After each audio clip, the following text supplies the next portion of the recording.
mengenai fikih Ustaz. Oke. Air kencing itu kan najis, ya. Air sperma itu kan suci, tidak najis. Mengapa apabila kita kencing hanya istinja saja, sementara itu najis? Kenapa kita keluar sperma harus mandi? Sudah gitu kata Nabi.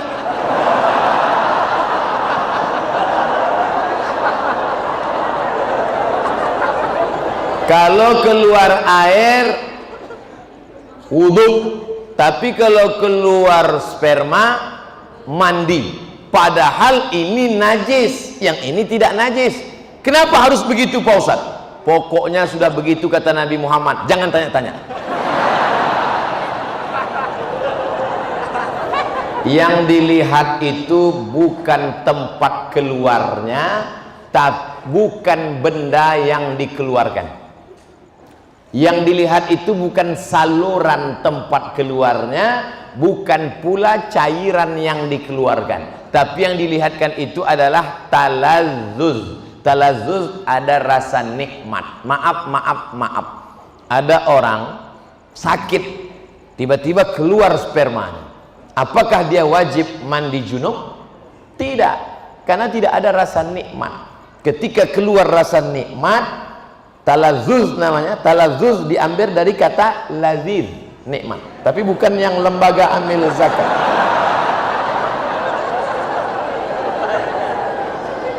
Ada orang mandi, habis mandi, habis mandi, tiba-tiba pas dia buang air kecil, keluar spermanya. Apakah dia wajib mandi junub? Tidak, karena tak ada talazzuz. Jadi ilat sebab mandi junub itu adalah talazzuz.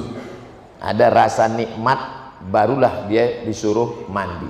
Beda kalau ketemu dua khitan. Idza iltaqal khitanani faqad wajabal ghuslu wa illam yanzil. Kalau orang melakukan senggama, dukhul, walaupun tidak keluar spermanya tetap mandi. Itu kasusnya berbeda. Nah, jadi yang dilihat di sini bukan saluran tempat keluarnya, bukan pula cairan yang keluar, tapi talazzuz, rasa nikmat itu yang menyebabkan dia disuruh mandi. Bid'ah sudah merajalela. Bagaimana mengatasinya? Bid'ah pangkal tidak bersatunya umat Islam. Perbuatan, ucapan, tindakan, pikiran tidak ada dalilnya bid'ah. Sesuatu yang tak ada dalilnya bid'ah. Pergi dia ke tanah lapang, dibentangnya sajadah, digelarnya sajadah, dia sholat. Allahu Akbar. Kenapa ente sholat di sini? Semakin panas, semakin berkeringat, semakin banyak pahalanya. Itu bid'ah, tak ada dalil sama sekali. Selama ada dalilnya, maka tidak boleh kita bid'ahkan. Jangan membid'ahkan orang kalau ada dalilnya. Selama ada dalilnya, ada dalam Quran, ada dalam sunnah, ada dalam ijma', ada dalam qiyas, maka tidak boleh kita bid'ahkan. Ibu-ibu kumpul ramai-ramai baca Yasin. Yasin wal Qur'anil Hakim, innaka laminal mursalin ala siratim mustaqim. Toto ada orang bid'ahkan. Apa ini ramai-ramai baca Yasin? Bid'ah. Belum tentu bid'ah, bro, karena masih ada dalilnya. Dalil am, dalil umum.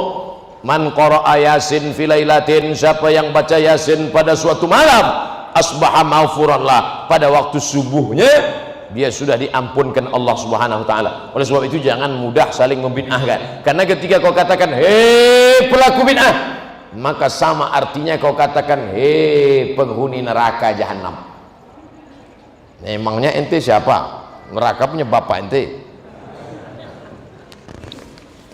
Apa hukumnya pakai celana panjang yang melebihi mata kaki? Nyindir saya ini. Apakah itu termasuk orang masuk neraka?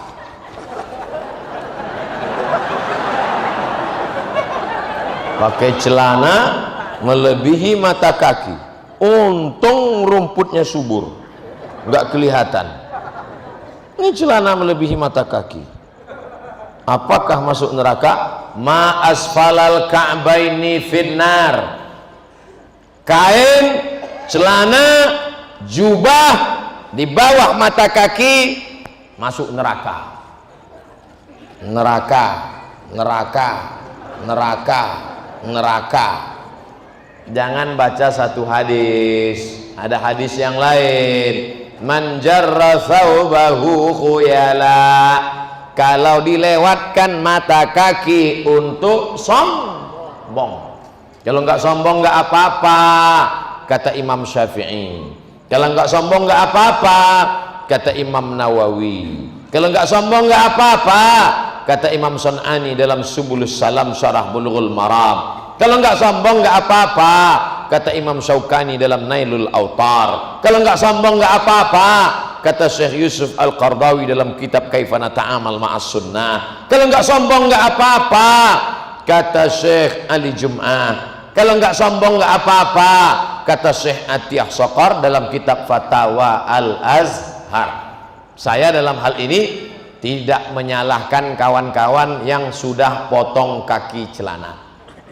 Bapak yang sudah potong jangan disambung, biarkan aja. Saya sudah terlanjur motong Pak Ustadz, biar aja. Bagi yang sudah terlanjur motong, yang belum motong jangan diejek. Jangan nanti pulang dari sini, ini kelihatannya setelah hijrah makin tinggi ini.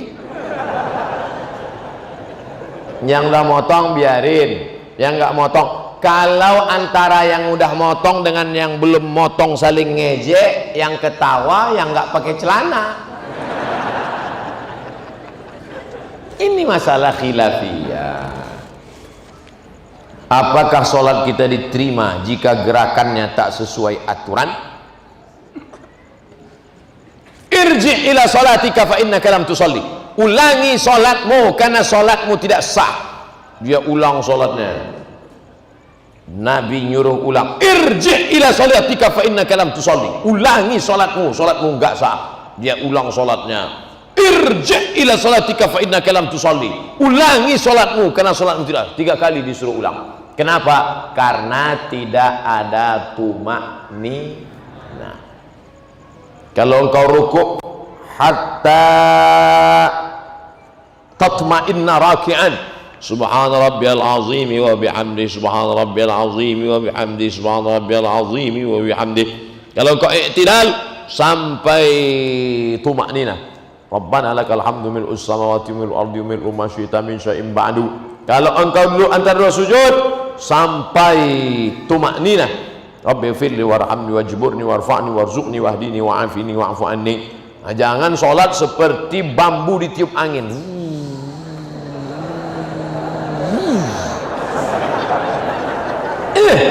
Ente sholatnya kok cepat sekali.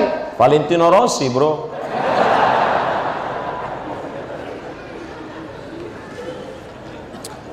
Tidak sesuai aturan karena sopnya sempit. Sempit sopnya. Gimana sopnya sempit? Darurat tubihul mahzurat. Di Masjidil Haram, Masjid Nabawi, ma baina baiti wa mimbari, antara mimbarku dan rumahku raudhatun min riyadil jannah, taman surga. Karpetnya warna hijau, yang lain merah, merah. Saya hijau, taman raudhah. Sampai di situ sempit. Mau ruku aja setengah. Allah, di depan orang Afrika. Oleh sebab itu maka saat itu darurat. Tapi di Masjid Az-Zikra, Masjid Az-Zikra pun sempit juga. Masya Allah. Apa tiap malam begini? Amin ya Rabbal. Nah, oleh sebab itu maka kalau dalam keadaan sempit termaafkan. Darurat Masjidil Haram, Masjid Nabawi, di Hijr Ismail. Tapi dalam keadaan lapang mestilah sempurna. Kadang masjidnya lapang tapi dianya yang sempit karena tidak bisa tegak berdiri, sakit, duduk di kursi. Maka itu pun la yukallifullahu nafsan illa wus'aha. duduk di kursi. Allahu Akbar. Ada kursi? Tak ada. Minta kursi. Mana tahu bapak ibu sakit pinggang, lalu kemudian dia malu sholat, datang ke masjid, sholat, duduk di atas kursi. Walaupun engkau tidak bisa rukuk sujud, kalau di Mesir disediakan kursi-kursi di belakang. Karena kalau kau sakit di rumah, jangan langsung duduk dari awal, berdiri dulu. Allahu Akbar, berdiri. Bismillahirrahmanirrahim. Alhamdulillahi rabbil alamin. Sampai habis ayat. Inna a'tainakal kautsar fasalli li rabbika wanhar. Inna syani'aka huwal abtar. Rukuk tak bisa, langsung duduk. Allahu Akbar. Baru rukuk. Allahu Akbar. Sami'allahu liman hamidah. Rabbana lakal. Sujud. Allahu Akbar. Lebih rendah dari rukuk. Kalau rukuk tadi sedikit, kalau sujud agak sedikit lagi. Tangannya tetap alal. Masih sholat pak?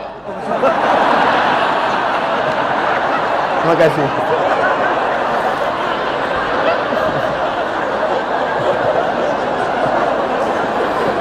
Mohon maaf Pak Ketua Yayasan.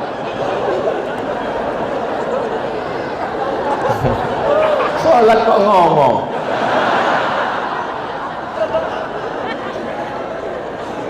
Alal fakhidaini, tangan di atas paha, awir rukbataini, atau di atas lutut. Jadi nanti kalau ada yang tangannya di atas lutut atau di atas paha, la alal hawa, bukan di atas angin. Ada yang sujud di atas angin. Allahu Akbar. Di atas angin. Atas sujud. At-tahiyatul barakatuh. Tetap at-tahiyatul barakatuh salat. Saya Pak Ustaz telunjuk saya yang sakit. Nah, itu bagus at-tahiyatul. Jangan pula diganti at-tahiyatul. At-tahiyatul barakatuh. Tidak ada alasan untuk tidak sholat berjamaah.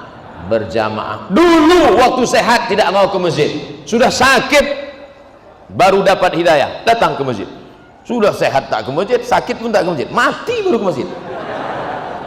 Na'udzubillah. Tapi insya Allah yang hadir malam ini anak-anak muda semua. Amin. Kami yang tua Pak Ustadz, casingnya tua, signalnya tetap muda. Yang kita khawatirkan anak muda, isinya orang tua. Anak-anak muda umur 17-18, gaya letoy lesulung lain mau mati. Saya kalau udah diundang anak muda gayanya gitu, saya kasih ketua. Mana ketua panitia? Sini, bawa semua ke panti jompo. Tapi alhamdulillah malam ini semuanya alhamdulillah dalam keadaan istiqomah iman dan Islam. Jangan lupa daftarkan diri Anda segera menjadi peserta Laziz, Lembaga Amil Zakat, Infak dan Masjid Az-Zikra. Mudah-mudahan ke depan masjid ini lebih besar, lebih megah, lebih mewah, dan bisa menjadi rahmatan bagi semesta Jabodetabek. Amin. Ala hadhihi niyyah wa kulli niyatin shalihah. Al-Fatihah. A'udzu billahi minasy syaithanir rajim. Bismillahirrahmanirrahim. Alhamdulillahi rabbil alamin. Arrahmanir rahim. Maliki yaumiddin. Iyyaka na'budu wa iyyaka nasta'in. Ihdinas siratal mustaqim. Siratal ladzina an'amta 'alaihim ghairil maghdubi 'alaihim waladdallin. Amin.